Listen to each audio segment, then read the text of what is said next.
សួស្តីយើងស្វែងយល់ពីរបៀបនៃការធ្វើការនៅលើ Spotlight នៅក្នុង video របស់ SketchUp ឲ្យបានត្រឹមត្រូវនៅក្នុង scene របស់យើងគឺមាន model បែបនេះ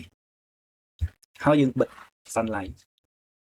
អញ្ចឹងកាលណាយើងឲ្យ sunlight ស្មើ0បានន័យថា lighting របស់យើងនៅក្នុង scene របស់យើងគឺអត់មាន rendering របស់យើងគឺ dark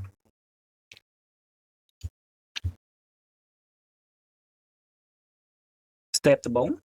គឺយើង create spotlight នៅក្នុងការធ្វើការនៅក្នុង SketchUp យើងអត់ចាំបាច់ទៅការប្រើប្រាស់ tool របស់វាច្រើនទេយើង click នៅកន្លែងណាក៏បានដែរជាមួយនឹង spotlight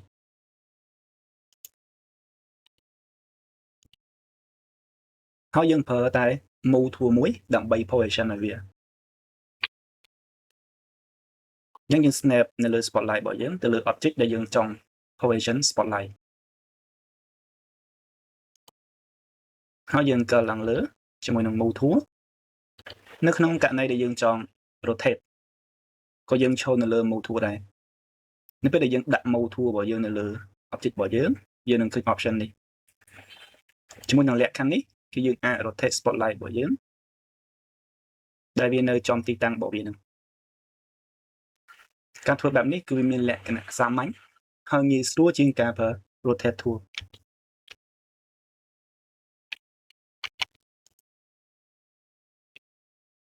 យើង start interactive rendering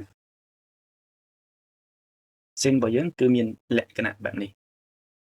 ជាទូទៅ spotlight ឬក៏ ILI វាទាមទារឲ្យយើងប្រើប្រាស់នៅ intensity មួយដែលវាធំ1000ជាមួយនឹង default parameter របស់វាទាំងអស់ scene របស់យើងគឺមានលក្ខណៈរាងដាកបែបនេះ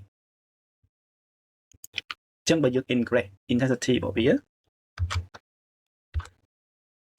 scene របស់យើងគឺចាប់ផ្ដើមភ្លឺជាងមុនក៏ប៉ុន្តែតម្លៃរបស់យើងឃើញគឺវា high ខ្លាំងអញ្ចឹងដើម្បីធ្វើឲ្យវាមានលក្ខណៈសាមញ្ញយើងអាចដូរ unit របស់វាទៅជា radian power radian power គឺជា unit មួយដែលនឹងធ្វើឲ្យ Virelai មាន intensity របស់វាមានលក្ខណៈស្មើគ្នាអញ្ចឹងតម្លៃរបស់វាត្រឹម50អីគឺវាភ្លឺអី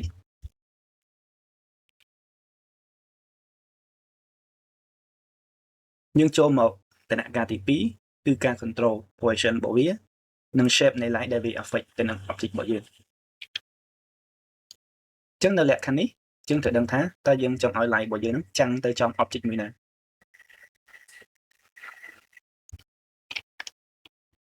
ដោយលក្ខខណ្ឌនេះយើងចង់ឲ្យវាចាំងមកលើ object មួយនេះអញ្ចឹងយើងអាច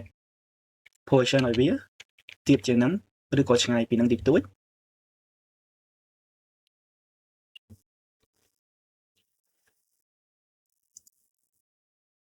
ធ្វើយ៉ាងណាឲ្យវាបំភ្លឺមកលើ object មួយហ្នឹង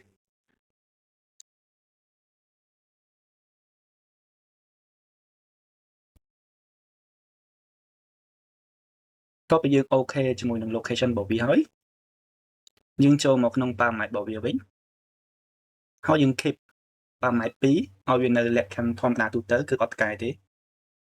option penumbra for all និង decay យើងចូលមកចំណុចសំខាន់របស់វាគឺ count angle និង penumbra angle បើយើងកលេចទៅមើល count របស់យើងវិញ shape របស់វាគឺមាន2កងខាងក្នុងនៅពេលដែលយើង modify count angle គឺវានឹង affect count ខាងក្នុង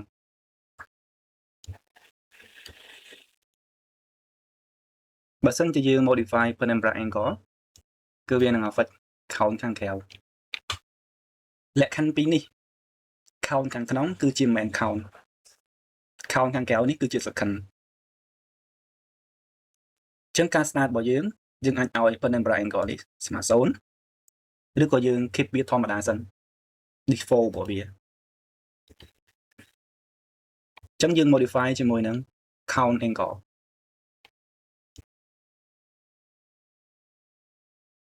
យើងស្វែងរកតម្លៃរបស់វាដែល shape object របស់យើងមុនសិន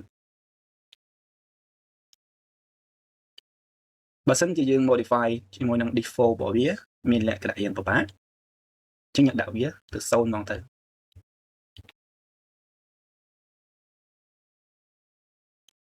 count angle អញ្ចឹង spotlight របស់យើងគឺ shape ជាប់ object របស់យើងនៅកណ្ដាលនេះដែលជា main object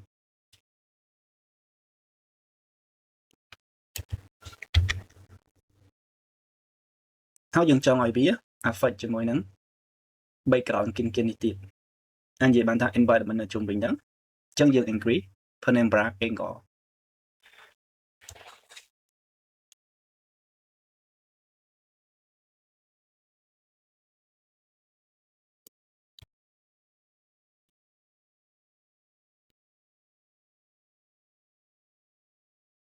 ចុងក្រោយគេគឺ shadow ឬក៏ទំហំរបស់ shadow raja 0គឺវានឹងធ្វើឲ្យ object របស់យើងមានលក្ខណៈបែបនេះនៅពេលដែលយើង increase វា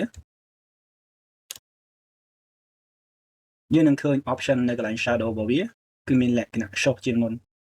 កន្លែងខ្លះតិចគឺវានឹងបាត់យើងឃើញ shadow object របស់យើងអញ្ចឹងដើម្បីកុំឲ្យវាបាត់យើងអាចប្រើនៅក្នុងតម្លៃមួយដែលវា fit ជាមួយនឹង scene របស់យើង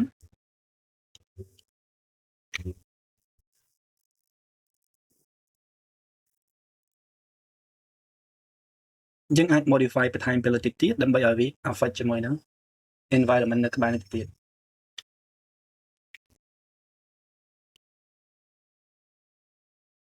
ឬក៏យើងមានពន្លឺផ្សេងដែលវា affect ជាមួយនឹង environment នៅជុំវិញហ្នឹង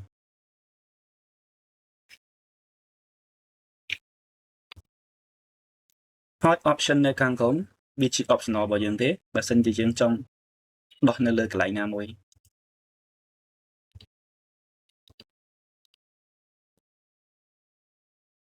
អញ្ចឹងជាទូទៅគឺយើង keep វាជាលក្ខណៈ default